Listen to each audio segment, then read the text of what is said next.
시청자 여러분 안녕하십니까. 명쾌한 주 김현선입니다. 본격 스타토크 명쾌한 주가 편안한 주말 오전 여러분과 함께합니다. 한 주간의 뜨거운 이슈를 명쾌하게 정리해보는 시간 명쾌한 주는 제주 MBC 유튜브 채널을 통해서도 시청하실 수 있습니다. 명쾌한 주의 방송 내용은 제주 MBC와 제주예술의 홈페이지에서도 확인하실 수 있습니다. 명쾌한 주 지금 바로 시작합니다. 네, 한 주간 화제가 된 뉴스를 정리해보는 더 이슈 코너입니다. 더 이슈는 제주 MBC와 제주예술의 협업으로 진행되고 있는데요. 오늘도 제주예술의 문준영 기자와 함께합니다. 어서 오세요. 네, 반갑습니다. 네, 이번 주는 그 다른 지역보다 높은 제주 지역 택배비가 화두였어요. 네, 맞습니다. 지난 15일 국민권익위원회가 도서지역 택배비 부담 완화를 위한 간담회를 제주에서 개최를 한 겁니다. 네. 평소 육지 타 지역보다 높은 배송비 때문에 불만이 많았던 제주도민 입장에서는 관심이 많이 가는 자리였습니다. 네, 이제 뭐 택배 이렇게 주문할 때 그 도서 지역 배송비가 붙는 경우가 대부분이죠. 소비자로서는 살짝 짜증이 날 때도 있긴 있는데 어떤 사람들이 참석을 했나요? 네, 전현희 위원장이 직접 제주를 찾았는데요. 제주에 어떤 어려움이 있는지 듣는 자리가 될 것이다. 그리고 향후 관계기관과 협의해 개선책을 마련할 수 있도록 최선을 다하겠다는 입장을 밝혔습니다. 네. 육지 지역에 비해서는 일종의 차별을 겪고 있다 이렇게 생각을 할 수가 있기 때문에 육지와 도 섬 사이를 연결하는 이 물류 비용에 있어서 부담을 어떻게 해결할 것인가. 이어진 간담회에서는요, 제주도 관계자 그리고 제주 소비자연대 대표, 관련 전문가 등이 참석을 했습니다. 네. 추가 배송비 논란은 사실 이전부터 계속 있어 왔어요. 이번 이 자리가 마련이 되면서 좀 문제점들이 제대로 잘 전달이 됐는지 모르겠네요. 네, 간담회에서는 도민들이 느끼는 불만이 여실히 전달이 됐습니다. 간담회에서 발표된 자료를 보면요. 제주 지역 배송비가 육지권 평균 배송비의 6배 이상 높게 나타났고요. 평균 특수 배송비가 판매 가격의 10%를 넘는 것으로 나타났습니다. 네. 가전제품의 경우에는 특수 배송비가 육지와 비교해 34.5배나 차이가 났습니다. 도민들을 대상으로 한 설문에서도 현재 특수 배송비가 부당하다고 느낀다는 답변이 과반을 넘었습니다. 여자들은 이렇게 큰 물건 안 불러도 작은 걸로도 많이 시키는데 그것도 똑같이 5,000원씩 붙는 거 조금 많이 부담돼서 좀. 택배비가 개별로 다 좀 더 비싸니까 한 번에 시킬 때 뭐 같이 시키게 되고 그러다 보면 불필요한 것 필요하지만 좀 고민하게 되고 막. 배송비가 이제 과다하게 책정되는 것도 문제지만 사실은 업체별로 천차만별로 적용이 되는 것도 사실은 문제인 것 같습니다. 소비자들이 납득할 수 있는 기준이 마련되는 게 가장 급선무 아닌가 싶은데요. 네. 네, 바로 분명한 기준이 필요하다는 게 핵심이었습니다. 도서 지역이나 산간 벽지 배송 시 추가 비용을 부담하는 건 뭐 어쩔 수 없다고 하더라도요. 다만 그것이 과연 적정 가격인지는 의문이 든다는 겁니다. 네.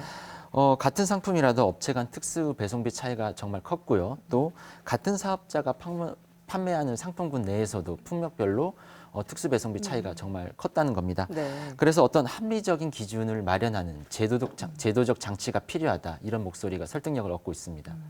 현재 그 추가 배송비는 어떤 기준으로 책정이 되고 있죠? 네, 사실상 업체가 자율적으로 책정을 하고 있습니다. 적정 가격을 훨씬 초과하는 경우가 있을 수밖에 없다는 건데요. 추가 배송비에 대한 실증적인 조사를 진행을 하고, 그리고 이에 따라서 적절한 기준을 산정한 뒤에 국가가 업체에게 권고할 수 있어야 한다, 이런 주장이 나오고 있습니다. 네. 권익위가 나섰으니까 이번엔 좀 가시적인 변화를 기대해 봐도 될까요? 네, 국민권익위는 간담회에서 나온 내용들을 국토교통부와 협의를 진행하겠다고 밝혔습니다. 제주도뿐만이 아니라 다른 도서 지역에도 공통적으로 적용되는 부분이기 때문에 세밀하게 들여다봐야 할 부분이 있는 것으로 보입니다. 네. 다만 실질적인 정책 변화로 이어지기 위해서는 어떤 법제도의 개선이 필요해 보입니다. 관련 법안도 발의되지 않았나요? 네, 더불어민주당 위성곤 의원이 지난 4월 제주와 도서 지역 산간 지역에 물류 서비스 요금을 국가가 개선하고 배송비를 지원하는 내용의 법안을 발의를 했습니다.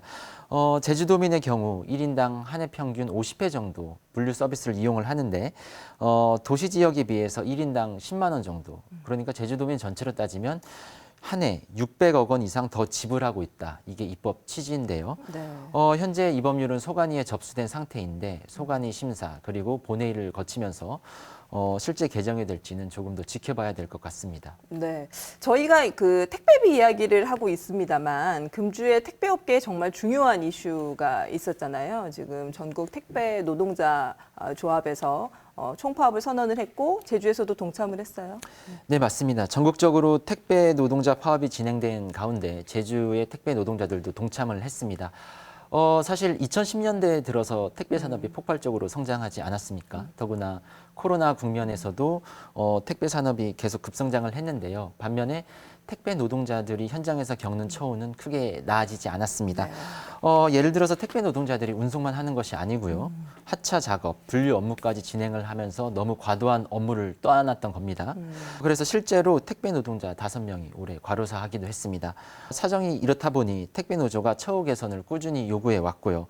지난 1월에는 택배사에서 분류 전담 인력을 투입하고 주 60시간 작업 시간을 제한하는 사회적 합의문까지는 도출을 했는데 네. 최근에 구체적 이행안이 마련되지 않은 상태에서 택배사들이 다시 1년 유예를 제한을 하면서 이번에 파업이 진행이 된 겁니다. 네. 제주에서는 얼마나 파업에 참여를 했나요? 네, 택배노조 파업이 9일부터 시작해서 일주일가량 진행이 됐는데요. 사실 전국 택배 노동자 중에 노조에 가입한 조합원이 10% 정도입니다. 제주에서는 전체 500여 명의 택배 노동자 중 60여 명이 파업에 참가를 했습니다. 네. 사실 절박한 이유 때문에 파업을 하게 된 건데 그래도 뭐 택배 산업에 대한 의존도가 워낙 큰 상황이다 보니까 사실 여러 부분에서 차질이 있기는 해요. 네. 네, 맞습니다. 다른 지역으로 농산물이나 신선식품을 배송해야 되는 어떤 농가나 중소상인들이 어려움을 겪었다고 합니다. 파업으로 인해서 전국적으로 배송이 불가능한 지역 한 40여 군데 정도 됐는데요. 이 때문에 소비자가 주문한 상품을 제때 배송하지 못해 피해가 발생했다는 겁니다. 예를 들어서 제주에서는 최근 초당 옥수수가 많이 재배가 되고 있는데 장기간 보관이 어려운 만큼 제때 배송이 안 되면 폐기를 해야 되는 어려움이 피해가 발생을 했다는 네. 겁니다. 전화 와서 처음에 기다린다 기다리겠습니다. 이제는 저한테 욕까지 해요. 제가 잘못한 거 아니잖아요. 저는 못 보내 저도 속상한데 그분은 내년에 제주도 초당호수 사주실까요? 분류 작업에 사실 전담 인력을 투입하는 문제가 해결되지 않으면 사실 택배 노조의 파업은 해결하기 어려운 문제이긴 한데 어떻게 합의 소식이 어떻게 되나요? 네, 일단 다행스럽게 중재안에 노사가 합의를 했습니다. 내년부터 택배 노동자들이 분류 작업에서 제외가 되도록 중재안에 합의가 됐고요. 네. 또 주 60시간 노동 시간에 대해서도 합의가 됐습니다. 네. 그리고 노조 입장에서도 당초 저 노동 시간이 줄어드는 데 대한 임금 보전 네네. 이것도 한 발 물러서서 이렇게 합의가 된 건데요. 다만 이것은 일종의 가합이고 택배 노조의 50% 이상을 우체국 노조에서 차지하고 있는데 네. 이들은 아직 저 우정사업본부와는 합의가 완료되지 않았습니다. 추가 논의가 진행될 예정인데 이것이 어떻게 될지 조금 더 지켜봐야 될 것 같습니다. 네, 그렇군요. 다음 소식으로 가볼까요? 네.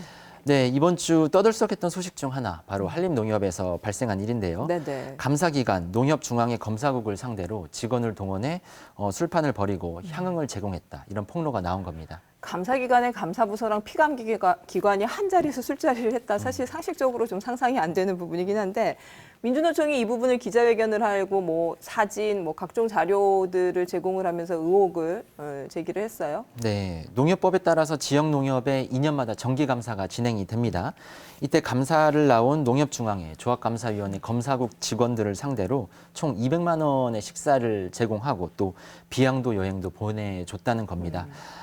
술과 음식 접대에는 저 직원들이 동원이 됐다는 지적도 네. 함께 나왔고요. 네네. 더군다나 지금이 코로나 국면 아니겠습니까? 네. 적절하지 않았다는 비판이 쇄도하고 있습니다.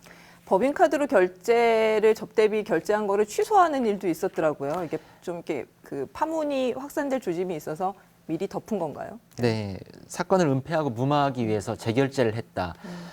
이런 폭로도 나왔습니다. 은폐 의혹이 일 수밖에 없는 부분인데요. 민주노총은 농림축산식품부에 감사를 요구하고 관련자들을 청탁금지법 그리고 감염병 예방법 위반으로 고발하겠다고 밝혔습니다. 감사 권한을 빌미로 접대 향응을 수사하고 감사 시스템 붕괴를 초래한 농협중앙회에 대해 강력한 개혁 조치와 관련자들을 엄정 처벌해야 합니다. 이게 이제 뭐 감사 시스템의 문제이긴 한데 이게 뭐 청탁금지법, 뭐 직장 내 갑질, 그다음에 최근에 코로나 시국에 이제 감염병 예방법까지 걸릴 만한 부분들이 굉장히 많아 보입니다. 조합 측의 입장은 어떤 겁니까? 네, 해당 조합장은 접대 향응이 아니고 행사를 하기 전 n분의 1로 부담을 하자고 얘기를 했다. 네. 이런 입장을 밝히긴 했는데요. 다만 어찌됐건 피감기관으로서 적절하지 못한 행동이라는 비판은 피하기 어려워 보입니다. 접대 향응이 아니라는 얘기입니다. 이 행사를 하기 전에 처음부터 서로 그러면 n분의 1씩 해서 우리 같이 부담을 합시다. 이런 얘기를 하고 자리가 마련됐습니다. 제주도도 해당 조합장을 방역수칙 위반으로 과태료 150만 원을 부과했고요. 감사기간 추가로 위반 사항은 없는지 들여다보는 중입니다. 네, 분명한 개선은 필요해 보입니다. 예, 수사가 어떻게 진행될지 지켜봐야 될 것 같습니다. 오늘 여기까지 하죠. 예, 문 기자 수고 많으셨습니다. 네, 감사합니다.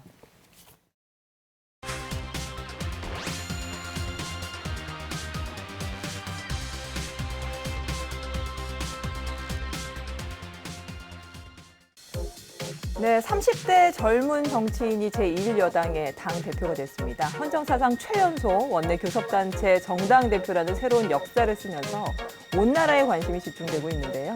30대 청년 이준석이 국내임 당대표로 선출된 것을 두고 일면 이준석 돌풍이라고까지 불리고 있습니다.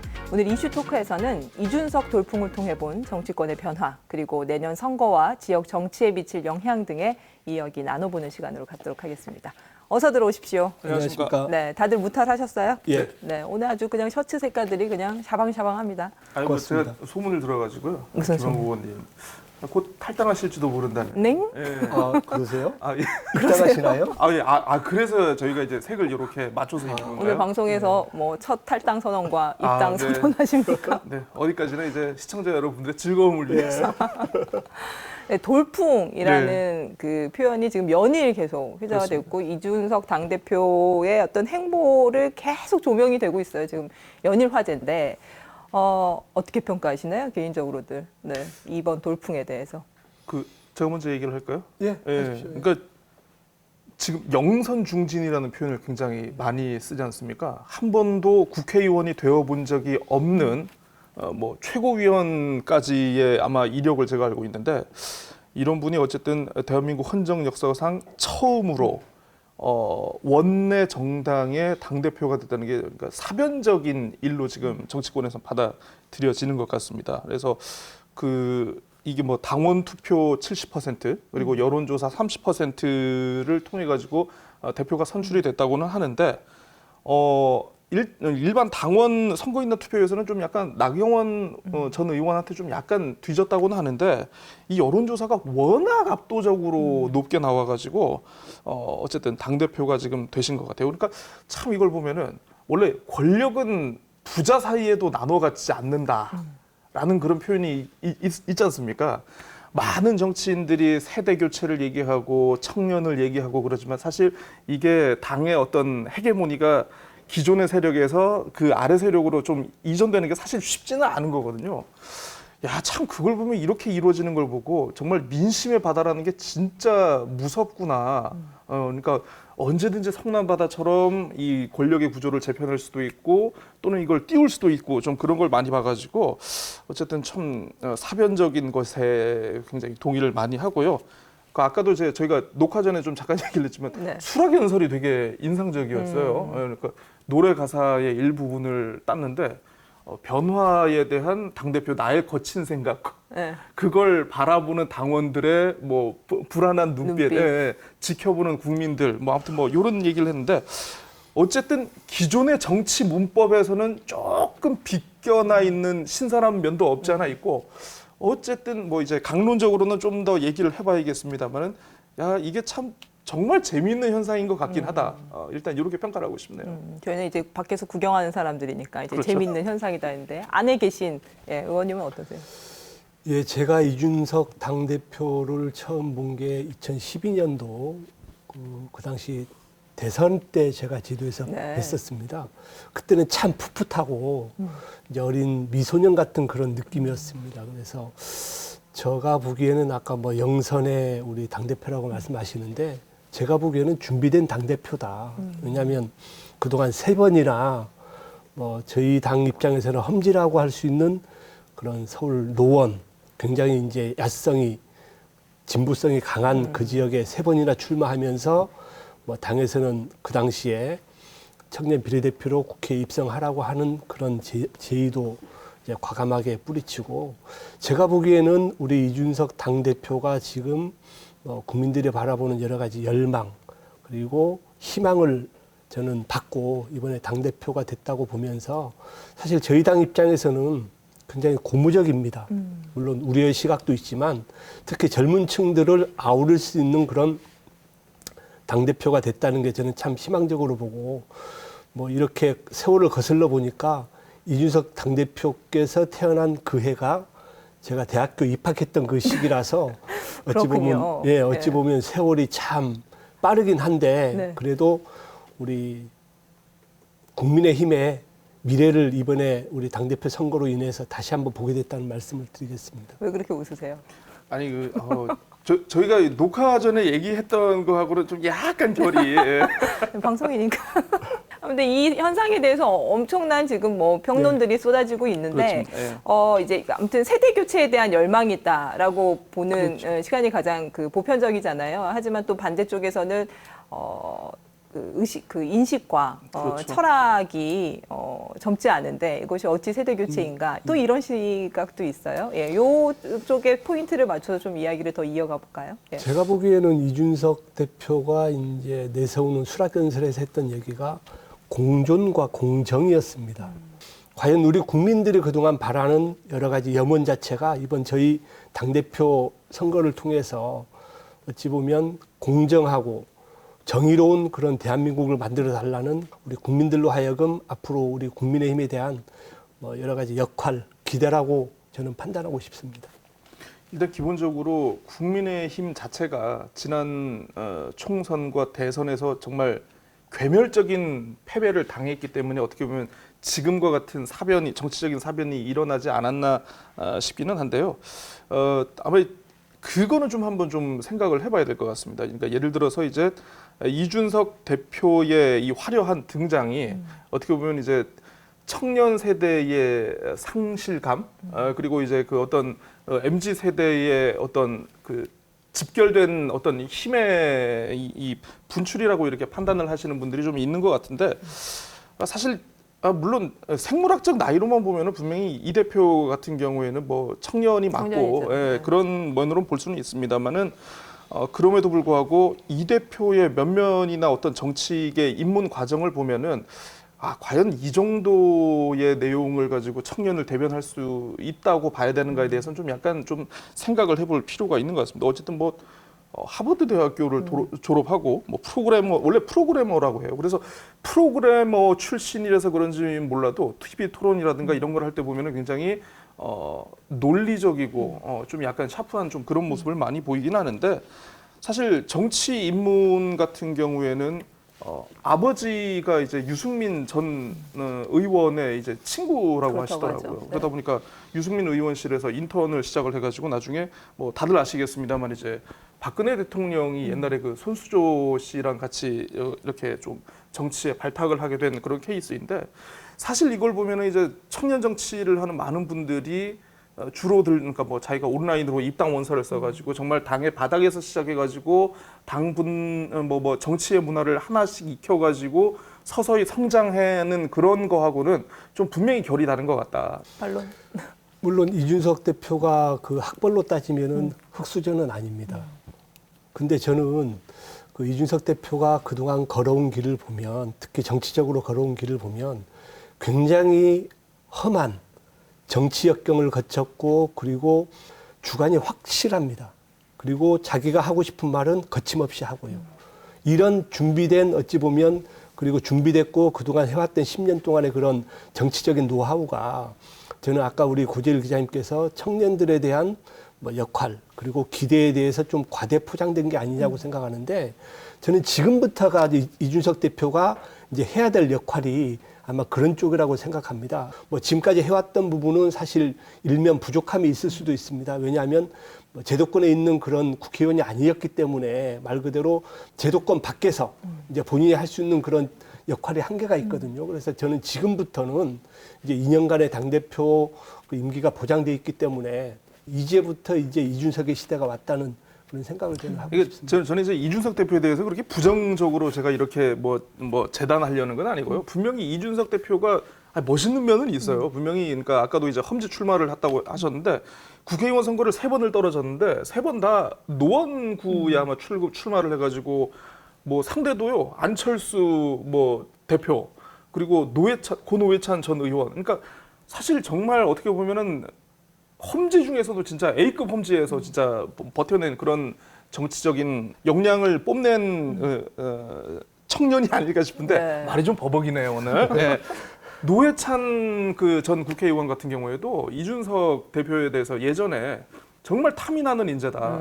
그러니까 진보 진영 같은 경우에는 청년 정치인이 있으면 그냥 야 네가 좀 알아서 커라는 그런 게 있는데 우리도 좀 그 당시 이제 새누리당이었으니까 새누리당처럼 좀 적극적으로 좀 발탁을 해가지고 좀 이렇게 키워야 된다라는 그런 얘기를 한 적이 있거든요. 그걸 보면은 정말 이준석 대표는 정말 지금 이제 정치인이니까 좀 약간 그런 정파성이 좀 약간 두드러지는 것뿐이지 정파성에 대한 맥락을 다 제거시켜 놓고 보면은 그래 말 잘한다 그래 논리 있어 뭐 납득이 돼 이런 편이 많이 등장을 하더라고요. 그럼에도 불구하고 지금 정치를 하는 어떤 이 자세나 스탠스를 보면은 가끔 그런 생각이 들어요. 코인, 부동산 그리고 그 20대 남성 그러니까 군 관련 어떤 형평성 문제. 그러니까 쉽게 얘기하면은 청년 전체가 일반적으로 고민하고 고심하는 그런 문제보다는 아주 특정의 성별, 특정의 연령대, 어떤 특정의 사회적 집단의 분노를 좀 약간 이용하는 측면이 좀 약간 있지 않았는가. 어떻게 보면 좀 정치인으로서 뭐 물론 그게 좋은 기술일 수는 있겠으나 크게 정치하는 사람으로 정치를 하려는 그런 생각을 가진 사람으로 봤을 때는 그럼 저거는 좀 약간 좀 더 크게 볼 수 있는 시각을 가졌으면 좀 좋지 않을까 이런 아쉬움이 들더라고요. 어쨌거나 되게 변화의 계기가 마련된 거는 맞는 것 같습니다. 김 의원님이 이제 지지층이 확대되는 어떤 계기가 될 걸로 기대를 하시는 것 같은데 국민의힘에도 큰 변화가 예상이 되고 국민의힘만이 아니라 민주당이나 다른 정치권에도 사실 변화가 예상이 되는데요. 어떤 변화들이 가능하고 어디까지 가능할 것인지 좀 예측들을 해보죠. 네. 그 사실 저희 당 같은 경우는 이제 이준석 대표가 당대표가 되면서 이제 혁신과 개혁을 모토로 지금 최근에 이제 그 최고위원 같은 경우도 젊은 분이 다 들어가 있고요. 뭐 나이대로 보니까 뭐 김재원 의원 같은 경우가 이제 64년생 그리고 조수진 그리고 배현진 최고위원 같은 경우도 다 이제 70년생이더라고요. 그래서 어찌 보면 이제 생물학적 나이가 젊어진 면도 있고요. 그리고 의사결정 구조에 조합을 좀 맞춘 부분이 있습니다. 왜냐하면 뭐 재선 3선 의원이 최고위원에 포진돼 있고요. 당대표가 이제 젊은 30대 당대표고 그렇기 때문에 일면 개혁적인 부분이 있지만 한편으로는 좀 걱정되는 부분들이 아까도 제가 서두에 말씀드렸지만 제도권에 없다 보니까 여러 가지 국회에 대한 전반적인 흐름에 대해서 좀 약할 수도 있거든요. 그리고 특히 또 며칠 전에도 이제 그 김재원 최고가 이제 최고위원 그 회의에서 발언했던 내용 중에 하나가 그런 중진 의원들과의 그런 관계 그리고 뭐 새로운 개혁에 대한 열망 그리고 당 내부의 여러 가지 의견들을 모아나가는 게 사실 쉽지는 않을 겁니다. 그래서 이런 부분에 대해서 저는 개혁적으로 가는 건 좋지만 여러 가지 의견을 수렴해서 우리 젊은 층과 그리고 기존에 있는 우리 당원들과의 그런 소통이 좀 필요하다고 보고요. 저는 뭐 어찌 보면 빠른 시일 내에 지금 당내 이제 뭐 모든 인선 조직을 갖추고 있는 상황이라서 이게 빨리 구성이 되면 바로 이제 대선 전국으로 들어가서 우리 이 대표가 할 수 있는 여러 가지 역량들이 하나하나씩 나타날 수 있지 않나 그런 생각을 하고 있습니다. 민주당은 비상인데 민주당 쪽의 변화나 이런 예상되는 부분들도 좀 얘기해 그렇죠. 주시죠. 지금 민주당 같은 상황을 전문적인 용어로 얘기를 하면 이게 의문의 일패라고 합니다. 그러니까 이게 뭐냐면 4.7 재보궐선거 같은 경우에는 분명히 민주당과 국민의힘이 대결을 벌이는 구도에서 졌기 때문에 그걸 패배라고 할 수 있는데 이번 국민의힘 당대표 선거는 사실 민주당과는 약간은 뭐 거리가 있는 국민의힘 내부의 어떤 권력 투쟁인데 거기에서 이준석 대표가 당대표가 된 것에 대해서 희한하게 지금 민주당이 좀 뭔가 의문의 일패를 당하는 그런 느낌이 있어요. 그러니까 그걸 뭐냐 하면 이제 분명히 재보궐선거 이후에 앞으로의 어떤 정치 판도, 정치를 변화시킬 주된 세력으로서 2030 젊은 분들에 대한 좀 이목이 쏠렸고 특히 MZ세대에 대한 좀 관심이 많이 집중됐는데 어떻게 보면은 그것과 관련해 가지고 민주당도 지금 하지 못한 어떤 청년 정치, 그러니까 당내 권력 교체를 국민의힘이 먼저 해냈다는 거에 대해서 좀 약간 놀라운 면이 지금 있는 것 같아요. 예. 앞으로 민주당이 어떻게 하느냐, 어떤 식으로 청년 정치의 운신의 폭을 좀 더 넓혀주느냐. 그러니까 지금 보면 이제 거의 86세대를 중심으로 지금 좀 어떻게 보면은 당이 좀 약간 좌지우지 운영되는 게 민주당인데 청년 정치는 제가 알기로는 아마 국민의힘보다는 민주당이 더 많습니다. 근데 다만 목소리가 이게 좀 크지 않으니까 이런 면에 있어가지고 어떤 식으로 좀 당내의 내부 정치에 좀 약간 숨통을 트이느냐 이게 좀 약간 달려 있는 것 같고 저는 전반적으로 최근에 민주당의 위기라고 진단하고 싶은 내용 중에 하나가 진보라고 하면은 도덕과 윤리를 가장 근본적으로 얘기하는 그런 가치거든요. 특히 또 이제 최근에 우리 국회 교섭단체 연설에서 김기현 대표가 뭐라고 얘기를 했냐면 기득권 세력에 갇힌 어찌 보면 꼰대 집단으로 이제 돼가고 있는 게 민주당의 현실입니다. 과거에 운동권이라고 해서 뭐 자유, 민주를 외쳤던 그분들이 이제는 국회의 기득권이 돼서 어찌 보면 미래를 볼 수 없는 그런 갇힌 테두리에서 여러 가지 할 말도 못하고 이게 바로 이번 4.7 재보궐선거에 대한 결과고 또 그런 결과를 우리 당대표 선거에서 이준석 대표를 밀어준 게 저는 향후 민주당에서도 지금 긴장을 하고 있을 겁니다만 사실 당대표 선거에서 흥행 면에서 봤을 때는 민주당은 참패했다고 봅니다. 기억나는 게 없어요. 본인들끼리 한 것밖에 기억이 없는데 네. 그래도 저희 당대표 그리고 전당대회 같은 경우는 물론 온라인으로 하긴 했지만 경선 치렀죠. 그리고 최고위원 선거함에 있어서 얼만큼 많은 이슈들을 만들어냈습니까? 이런 부분들이 앞으로 민주당에서는 자신감 뿜뿜이신데 반론 좀 해주셔야 될 것 같은데요. 민주당에서는 아니 저 녹화 전에 탈당하신다고 하지 않으셨나요? 마지막에 그런 얘기 할 겁니다. 민주당에서는 아마 뭐 저는 정치적인 표현을 계절로 표현을 합니다. 그동안 뭐 대통령 선거 따뜻한 봄날이었고요. 촛불 민심으로 뭐 80% 이상의 우리 국민들이 촛불 민심으로 탄생시켜준 문재인 정부였고요. 그리고 지난 국회의원 선거 아주 뭐 거의 독식하다시피 했고요. 뭐 2018년 지방선거 말도 네. 할 필요도 없는데 이제 민주당의 봄날은 다 갔다. 그러니까 저희는 이제 봄을 향해서 가고 있다. 민주당 입장에서 좀 얘기해주세요. 제가 민주당 입장을 막 옹호할 이유는 없습니다만 이게 또 입당하실 거 아닙니까? 명쾌한주의 우리 국민의힘에 또 입당하실 명쾌한주의 공정성을 위해서 제가 조금 민주당이 빙이 돼가지고 얘기를 해보면은요. 저는 일단은 기본적으로 저는 정치를 할 사람이 아니기 때문에 이 얘기는 먼저 하겠습니다. 저는요. 민심의 선택이 항상 옳다고는 생각하지는 않습니다. 그러니까 민심이라는 거는 때로 현명하고 정말 미래적인 그러니까 미래지향적인 판단을 할 수도 있지만 때로는요 자기의 이익과 관련된 결정에 손을 들기도 하고 쉽게 어떤 분위기에 휩쓸리기도 한다는 게 민심이고 민중이라고 저는 생각을 하거든요.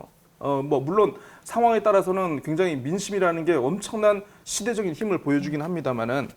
근데 저는 그런 면에서 봤을 때 이번 4.7 재보궐선거와 이 일련의 사태에 대해서도 물론 이제 우리 김한국 의원님 같은 경우에는 이제 이게 이 위대한 민심의 준엄한 심판이다라고 생각을 하실지 모르겠지만은 뭐 저는 예를 들어서 뭐 부동산 문제 뭐 관련한 뭐 여러 청년 문제 뭐 실업 문제 관련해 가지고 이건 비단 민주당 정권만의 개인, 그러니까 민주당 정권 단독의 잘못은 분명히 아닐 겁니다. 아마 그 전부터 수십 년 동안 대한민국 정치가 챙기지 못한 어떻게 보면은 정치의 사각지대가 골마 터진 게 이 시점이 아닐까 싶은데, 그러니까 저는 어떻게 보면은 이준석 대표의 화려한 지금과 같은 등장도 그런 뭐 물론 본인의 탤런트도 있겠습니다만은 그런 시대적인 상황과 맞물려 가지고 이렇게 연결이 되지 않았나 싶어요. 그래서 사실 지금 분위기가 어쨌든 민주당에게 좋지 않은 상황이고 국민의힘에게는 유리한 상황이면 분명합니다만은 이거를 예를 들어서 국민의힘이 정치적인 어떤 이슈로 갖고 가서 이걸 뭐 내년 대선, 내년 지방선거까지 좀 이어가려고 하면은 좀 약간 저는 좀 너무 오버하고 좀 나가신 거 아닌가. 이건 어떻게 보면 정치의 공동적인 책임인데. 짧게 좀 반론 제기하겠습니다. 두 가지 말씀드리고 싶은 게 아주 짧게. 민심은 합리적인 판단으로 합니다. 그리고 우리 정치를 정치권에서는 하시는 분이니까. 그 민심은 그 유권자로 하여금 표로 봤거든요. 그래서 세 번의 기회를 줬습니다. 민주당에. 그 민심이 그쪽으로 갔는데요. 저희 역시도 지금 자만하지 않고 해야 될 이유 중에 하나가 어떻게 될지 모릅니다. 민심은 말 그대로 강물과 같다고 했지 않습니까? 거슬러 올라가기도 해야 되고요. 그래서 저는 결론적으로 말씀드리면 지금 현재 민주당의 국민들에 대한 생각은 기대했던 만큼 한 게 없고 앞으로 더더욱 기대할 수 없는 그런 정치를 하고 있기 때문에 이 부분들을 저희가 뭐 타산지석 반면교사로 삼아서 저희 당이 열심히 하겠다는 말씀을 드리겠다는 거지 민주당이 뭐 몰락하기를 제가 바라는 건 아닙니다. 네. 갈 길이 좀 멀어서 넘어가겠습니다. 사실 저희가 이제부터 한 얘기가 지금 본격적인 얘기인 건데요. 그래서 이런 어떤 세대교체 바람, 이런 변화의 바람이 내년 대통령 선거에 영향을 끼칠 수밖에 없고 그리고 대선과 지방선거가 굉장히 짧은 간격으로 밭이 잇따라서 열려요. 그래서 지방선거에까지 영향을 끼칠 수밖에 없어서 내년 선거에서 어떤 지형으로 좀 나타날지를 좀 저희가 좀 점쳐보는 시간을 가져보도록 하겠습니다. 이런 변화가 어떤 양상으로 좀 나타날지, 실질적으로 정말 유의미한 변화로 이어질지. 네. 그러니까 어쨌든 지방선거 같은 경우에는 물론 내년 대선 이후 3개월 이후에 치러지기 때문에 대선의 결과를 어떻게든 받게 어떤 영향은 일정 부분 받을 것이라는 게 분명한 것 같긴 한데요. 다만 지역선거의 성격은 좀 전국적인 선거와는 다르게 어떤 전국적인 뭐 예를 들어서 어떤 청년 열풍이라든가 요런 게 있다고 해서 지역 정치까지 이게 쉽게 연결이 될 것 같지는 않다라는 게 좀 개인적인 생각입니다. 그러니까 저희는 전통적으로 이제 지방선거 같은 경우에 좀 인물론이 많이 제기가 됐고 또 더구나 이제 내년 같은 경우에는 또 이제 원희룡 지사가 이제 불출마 선언을 하지 않았습니까? 그 리더십의 어떤 빈 공간에 대해서 이제 어떤 새로운 리더십이 들어올지 이거에 대해서 좀 관심이 오히려 그거에 대한 관심이 좀 더 많은 것 같더라고요. 그래서 약간 새로운 인물에 대한 열망들이 지역 안에도 있는 것 같고 그렇죠. 원희룡 지사도 사실은 그 불출마 선언을 얘기하면서 좀 새로운 인물이 필요하다 자기 지사에 대한 맞습니다. 이야기들을 했기 때문에 사실은 뭐지 기존 정치인들 중에서 이제 내년 그 지방선거 출마를 예상하는 후보들도 있긴 있지만 여전히 새로운 누군가가 나타나지 않을까에 대한 기대들이 있거든요. 혹시 그런 가능성이나 뭐 예상되는 후보나 뭐 이런 부분들은 없을까요? 그러니까 이게 저 같은 경우는 이제 도의회를 아무래도 좀 주목할 수밖에 없는데 도의회 현역 도의원분들 중에서 머리가 희시고 굉장히 좀 유머러스하시고 이런 도의원 저희 가까이 있습니까 지금?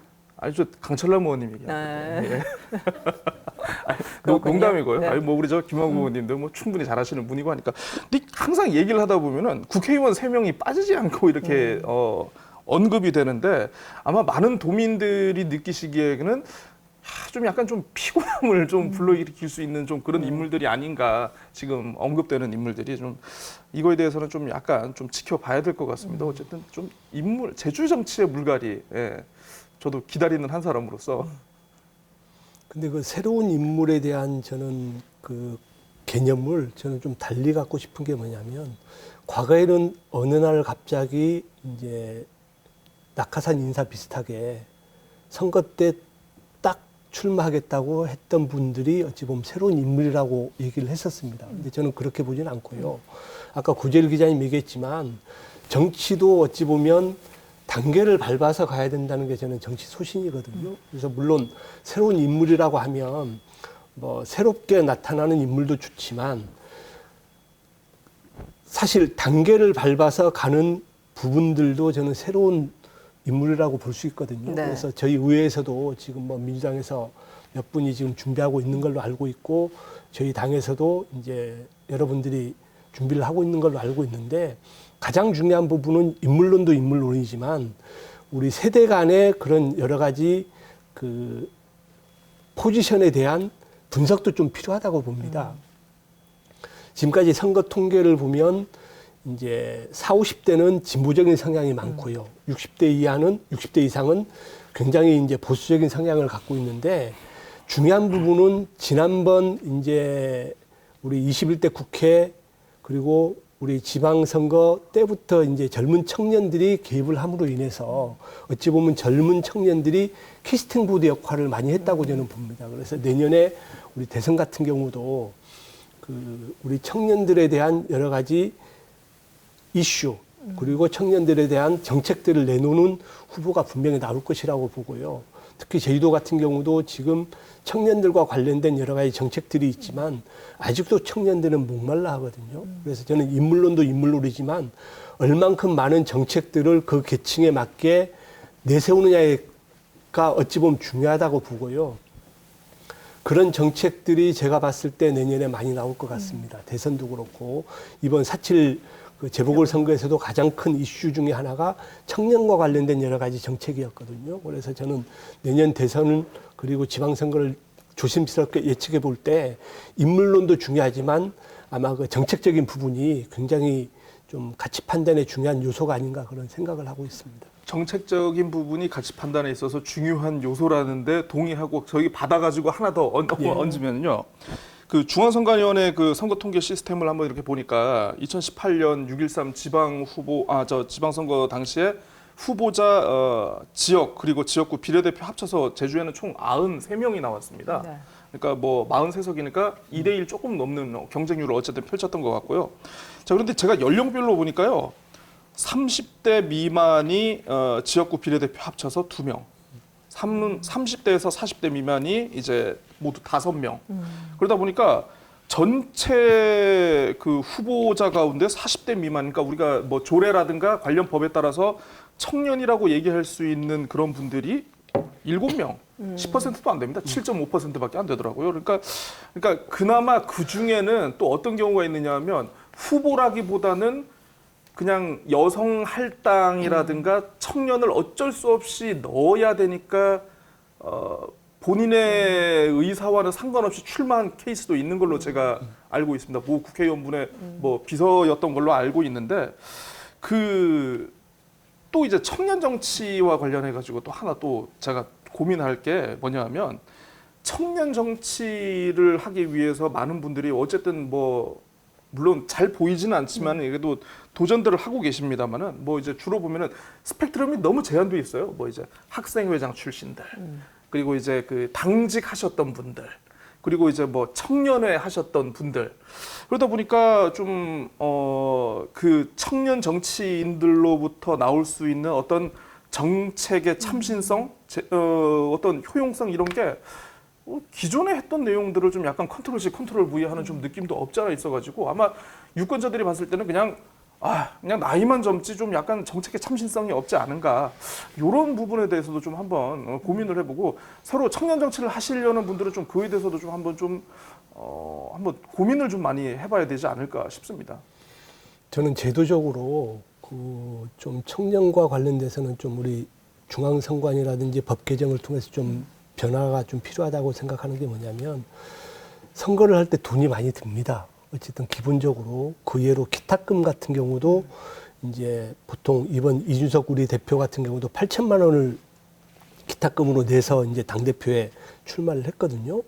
이런 부분들이 어찌 보면 청년들이 이제 정치 제도권으로 들어가는데 좀 많은 제약이 있을 수도 있습니다. 그래서 뭐 국회에서 여러 가지 논의는 되고 있었습니다만은 가장 중요한 게 청년들에 대한 배려를 해준다는 부분에 있어서 뭐 아까도 말씀하셨지만 그 기탁금 제도와 관련해서 제도 개선이 좀 필요하고요.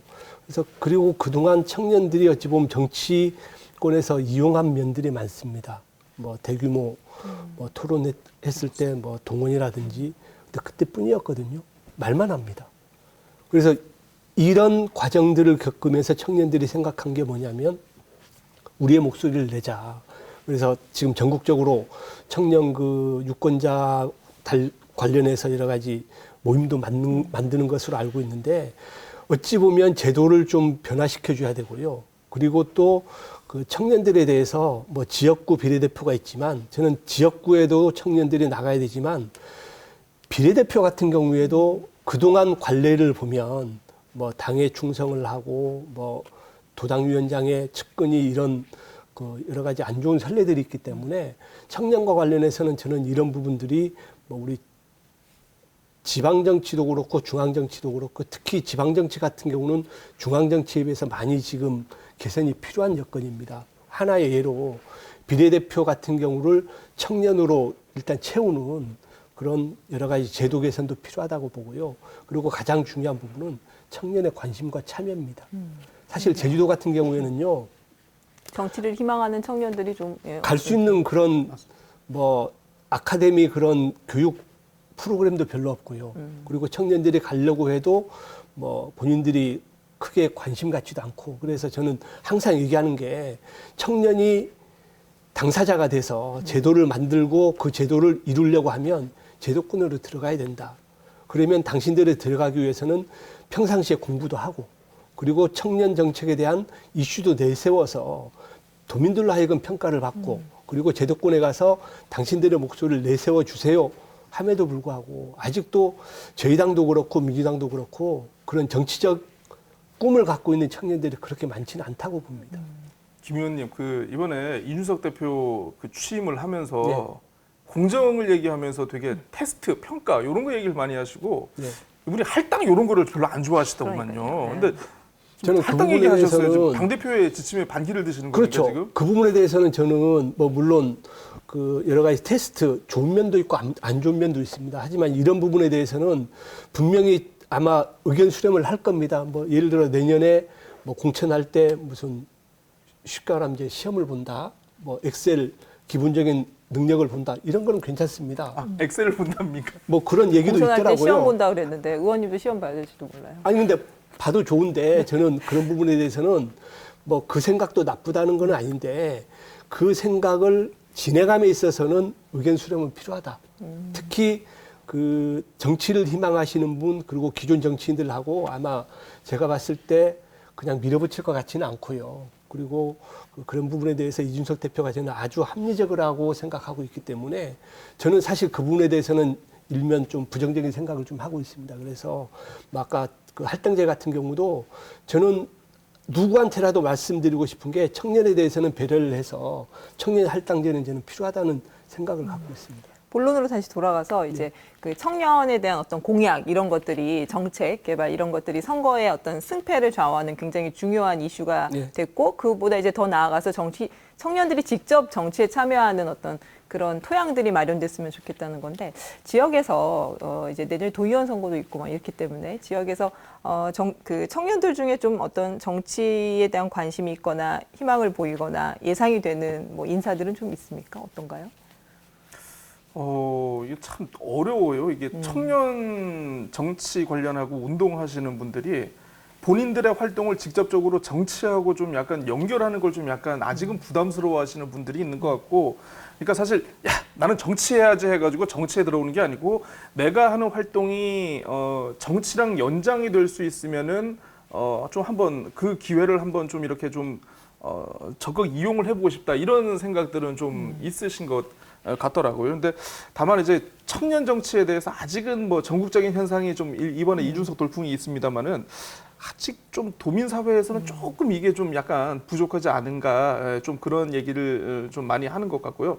아까 이제 김한국 의원님 좋은 얘기를 하셨습니다만은 그 사실 이제 선거라는 게 당선되면은 뭐 물론 활동도 하고 많지는 않지만 나름대로 뭐 그 의정 활동비도 받으면서 생활을 할 수 있습니다만은 선거라는 게 막상 도전했다가 떨어지게 되면은 참 그 이후에 보통 우리 유권자들은 인식을 못하지만은 정작 선거에 도전하셨던 분들은 어떤 생계 문제라든가 이런 거에 대해서 굉장히 걱정들을 진짜 많이 하신다라고 해요. 그래서 특히 청년들이 쉽게 정치에 도전할 수 없는 이유 중에 하나, 뭐 물론 청년들이 그렇게 돈을 많이 쓰는 선거 운동을 하는 것도 아닙니다만은 현실적으로 선거 이후에 있어서의 어떤 생계 고민, 생활의 고민 이런 것도 있으니까 이런 거를 좀 약간 뭐 물론 전국적으로 안 되더라도 뭔가 제주도에서라도 뭔가 좀 어떻게 좀 보완하거나 좀 이렇게 도와줄 수 있는 방안이 좀 있으면은 조금 더 쉽게 청년 정치에 좀 문호를 넓힐 수 있지 않을까 좀 그런 생각도 들더라고요. 저 주위에도 이제 청년들이 좀 많이 있습니다. 그래서 제가 생각했던 그 청년들 중에 정치를 좀 권유하고 싶은 그런 청년들이 있는데 참 아이러니하게도 이분들이 생각하는 게 아까 구재일 기자님도 얘기했지만 본인들의 목소리를 낼 수 있는 부분들은 좋은데 정치권으로 들어가는 거는 아직은 아니다. 왜냐하면 그동안 우리 정치가 젊은 청년들로부터 외면받은 게 사실입니다. 그동안 아까 제가 말씀드렸다시피 도구로 이제 어찌 보면 도구로 사용하는 그런 측면이 있어서 저도 몇 친구들을 유심히 보고 있는데 아마 그런 친구들이 뭐 저희 당이 아니더라도 저는 청년들이 많이 우리 제도권에 들어와서 본인들의 목소리를 내고 또 어찌 보면 우리 의회도 앞으로 뭐 변화와 계획이 필요하다고 저는 보는데 어찌 보면 뭐든지 그 각계각층 사람들이 들어와야 뭐 장애인도 들어와야 되고요, 청년들도 들어와야 되고요, 여성도 들어와야 되고 이런 각계각층의 우리 도의회도 구성이 돼야 뭐 소수의 약자 대변도 할 수 있고요.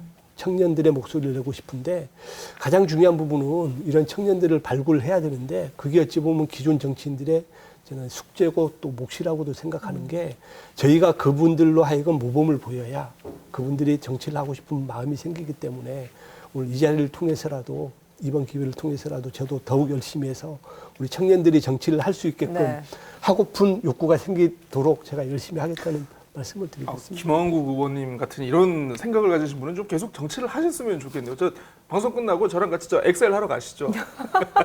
엑셀 가르쳐 드릴 거예요.